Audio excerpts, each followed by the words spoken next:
Wazer. She's a 15-year-old Frenchman at UConn, co-communications director of Sunrise, Connecticut.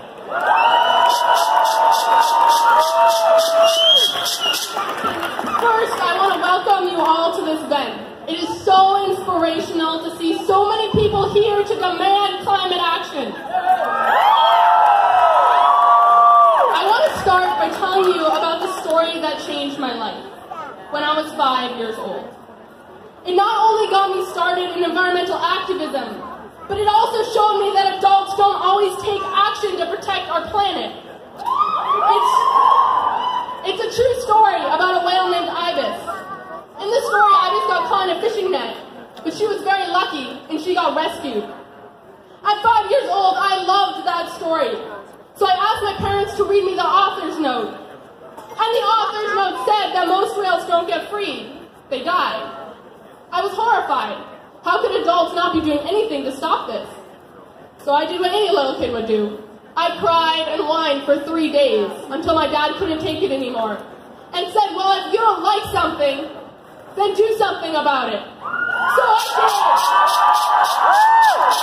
I started working to protect whales, and I've spent the last 10 years of my life lobbying politicians, speaking at events, and going into schools to educate people about whales in the ocean. But then, in October of 2018, the Intergovernmental Panel on Climate Change released a report. Their report said that we need to limit global warming to 1.5 degrees Celsius. That 2 degrees Celsius of warming would be catastrophic, and that we have 12 years to accomplish these goals. And for the first time in my life, I felt like this problem was too big. Like there was nothing I could do to help combat climate change. And I was also so scared. Because at that time we had 12 years, now we're down to 11. And in 11 years from now, I will be 26, and my sister will be 24. And I still want a safe future for us and our generation. And that is when I joined the Sunrise Movement. And ever since then, I have been taking action on climate change. The other speakers are going to help educate us on a lot of important issues related to climate change. So what I want to do is I want to talk about something that is also very important to our climate fight. The 2020 election. As you know, this election is coming up. And we don't just want to get a climate denier out of the White House. We want to elect a climate leader instead.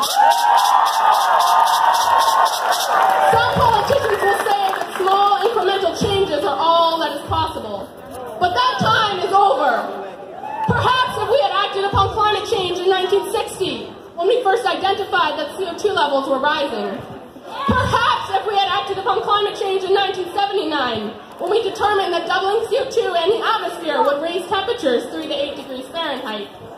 Perhaps if we had taken action in 1989, when George H.W. Bush was elected president and promised to do something about it. Perhaps if we had taken action in the past, we wouldn't have to take such drastic action now. But we didn't. And now it's a huge weight hanging over me, my generation, and future generations. But we are here today to get rid of that weight. To tell public officials that even though they may think the kind of climate action we are asking for is impossible, we know that it is not only possible, but necessary.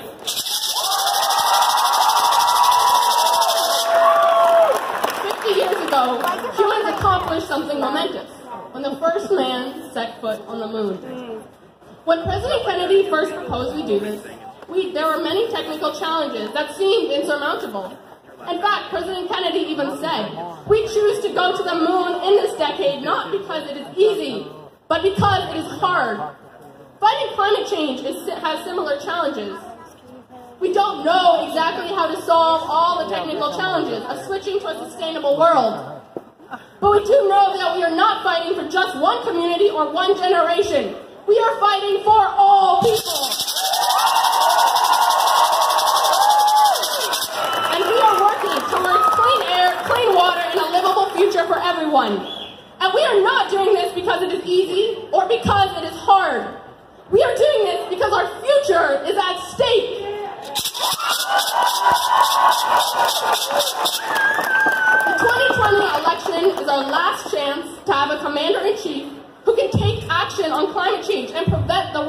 consequences from happening.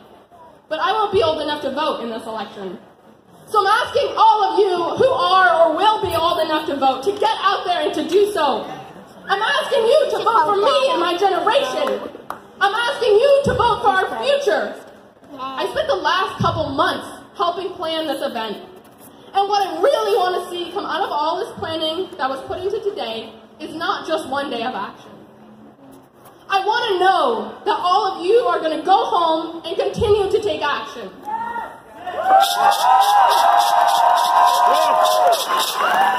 That you're going to go tell others what we learned.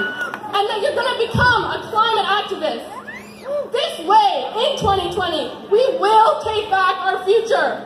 And we will ensure a just and secure future for all. Thank you.